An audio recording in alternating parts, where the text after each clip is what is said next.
देख के तोरे नैना, दिन में घलो चैन नहीं है, बीते नहीं रहना। बन गयो प्रेम रोगी मैं हाँ देख के तोरे नैना, दिन में घलो चैन नहीं है, बीते नहीं रहना। आके देख एक बार मोला तोर इंतजार, तोर लेकत का है प्यार कैसे करो इजहार। गोरी आके ते मोला बताना, जरा प्रेम के गोट समझाना। ऐसे तो मोर मन हा गोरी तोर होगे ना, ऐसे तो मोर मन हा गोरी तोर होगे ना। कैसे मैं कहा मोला प्यार होगे ना, सागर के मोती जैसे तोर नैना, सागर के मोती जैसे तोर नैना।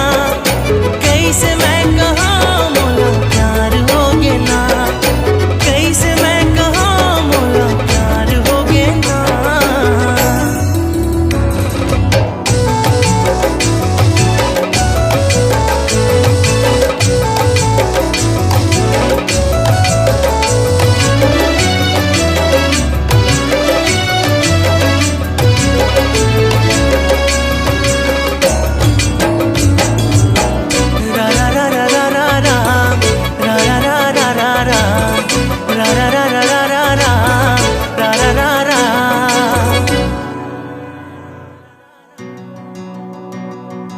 नदिया के पानी हाँ जैसे मिल जाते सागर माँ, मोर माया तोर बरो गोरी बाढ़त है अंतस माँ।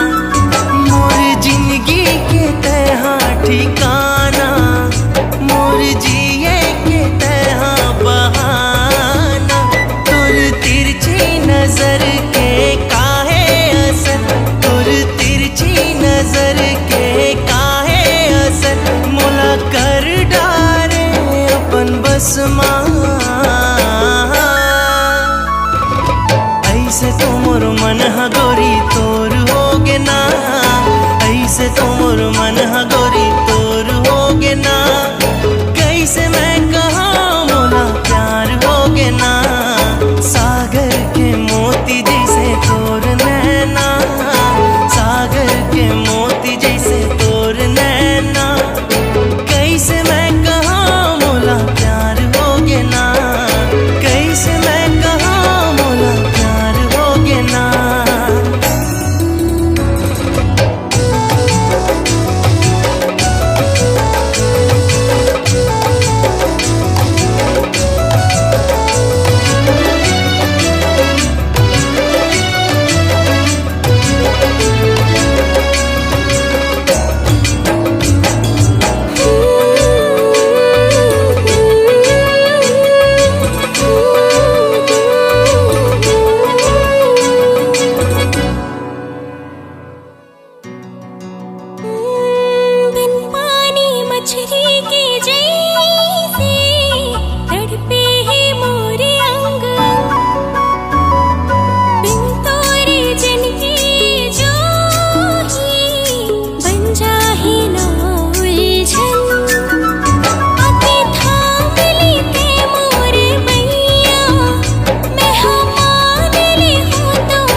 जैसे तोर नैना, सागर के मोती जैसे